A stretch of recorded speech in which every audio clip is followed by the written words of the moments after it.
என் இனிய உறவின் உறவுகளே, தூய ஆவியானவர் நம்மில் என்றும் நமக்காக. இன்று நாம் 22/5/25 இருக்கின்றோம். ஆவியானவர் நம்மை வழிநடத்தவும் நமக்குள் என்றும் அன்னையின் பரிந்துரையால் நாம் தினமும் சங்கீத வாசித்து கொண்டு வருகிறோம். நாம் தொடர்ந்து வாசித்து கொண்டு வருகிற சங்கீத தொடர்ச்சி இன்று 84, 10, 11, 12.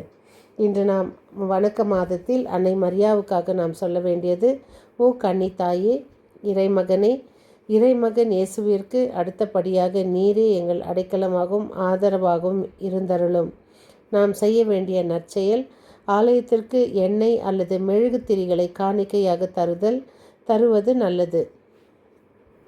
இன்றைய வாசகம் திருத்தூதர்கள் பணி 15/7/21.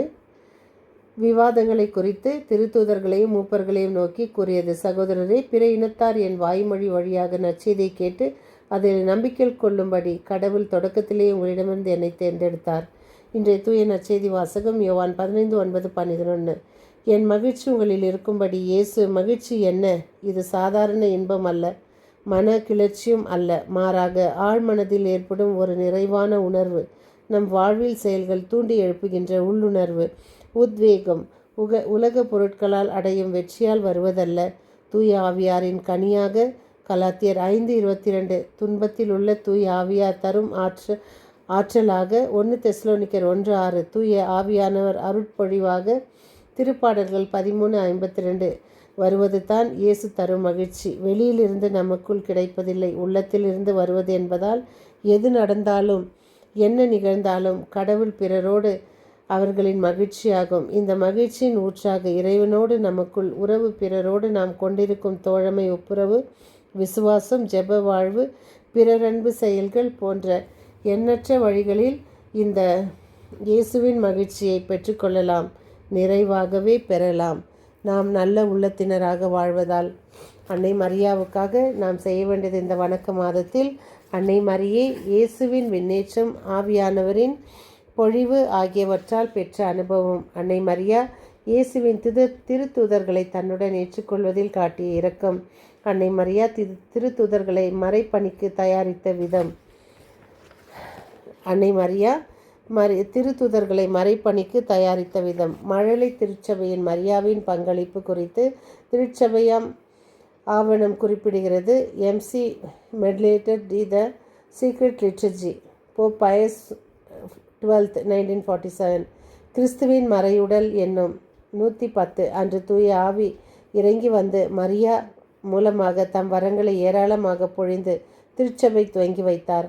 அவர் வெளிப்படையாக அடையாளங்களால் திருச்சபை நிலைநாட்டி உலகத்தின் முகத்தை புதுப்பிக்க தேவையான அப்போஸ்தல ஆர்வத்தை தீயை மூட்டினார்.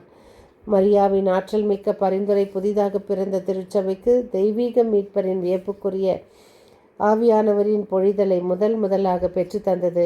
மரியாவின் உதவியின்றி தெய்வீக நெருப்பு மனித உள்ளங்களில் கொழுந்துவிட்டு எரியாது. அன்னை மரியா நமக்கு இந்த நாட்களில் செய்த எத்தனையோ நன்மைகளில் ஒன்று. புனித ஆல்பர்ட் என்பவர் சிறு வயதிலிருந்தே அன்னை மரியாவின் மீது அதிகமாக பக்தி கொண்டிருந்தார். தினமும் மரியனையிடம் ஜெபிக்கும் வழக்கம் கொண்டவர். 16 வயதில் டொமினிக்கன் துறவற சபையில் சேர்ந்தார். ஆனால் அவரால் கல்வி கற்க முடியவில்லை, அதிகமாக பின்தங்கியிருந்தார். அவரது இந்நிலை அவருக்கு மிகுந்த வருத்தத்தை அளித்தது. ஒரு நாள் அவர் மிகவும் மனம் தளர்ந்தவராக மடத்தை விட்டு வெளியேறிவிட தீர்மானித்தார். ஆனால் அன்றிரவே ஒரு காட்சியை அளித்து அவரை மனமாற்றம் செய்ய விரும்பினார் அன்னை. அவர் ஒரு ஏணியை எடுத்து மடத்து சுவரில் சாற்றி அதன் மீது ஏறினார். அப்பொழுது ஒரு அரசி அவரை கீழே தள்ளியதாகவும் அது மறுபடியும் முயற்சிக்கவே மீண்டும் அவரை தள்ளினார். பின் அரசி அவரிடம் மடத்தை விட்டு செல்ல காரணம் என்ன என்று கேட்டார். ஆல்பர்ட் தன்னால் சபையினரால் புகட்டப்படும் கல்வியை கற்க இயலவில்லை என்று கூறினார். உடனே அன்னை மரியா அவரிடம், நீ துணிவோடு இரு, கவனமாக படித்தால் அன்னை மரியா உதவியால் பெரும் மறை வல்லுநராக ஆவாய். அந்த கல்வி அறிவு உனது சொந்த முயற்சியால் அல்ல, மரியனின் இரக்கத்தால் மட்டுமே வந்தது என்று நீ அறிந்து கொள்ள வேண்டும். ஆனால் உனது கடைசி காலத்தில் அந்த அறிவெல்லாம் உன்னை விட்டு நீங்கி போகும்.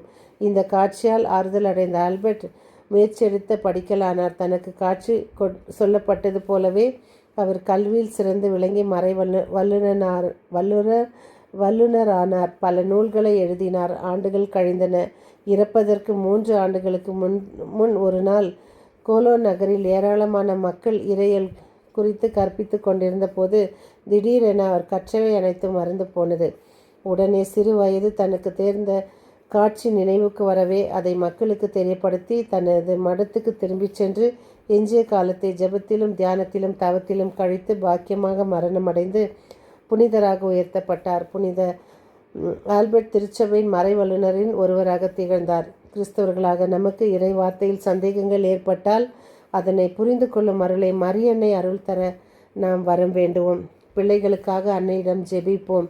ஓய் தூய கன்னிமரியே, இதோ இந்த பள்ளிகள் காலேஜுகள் துவங்கும் இந்த நாட்களில் இதோ இந்த புனிதரை போல பல துன்பப்படும் அனைத்து மாணவர்களுக்கும் வருத்தங்கள் சிறிது காலமே இருந்தாலும் எங்களுக்கு விண்ணக இன்பத்தை பெற்றுத்தாரும் என்று நாங்கள் முழு மனதுடன் நம்புகிறோம்.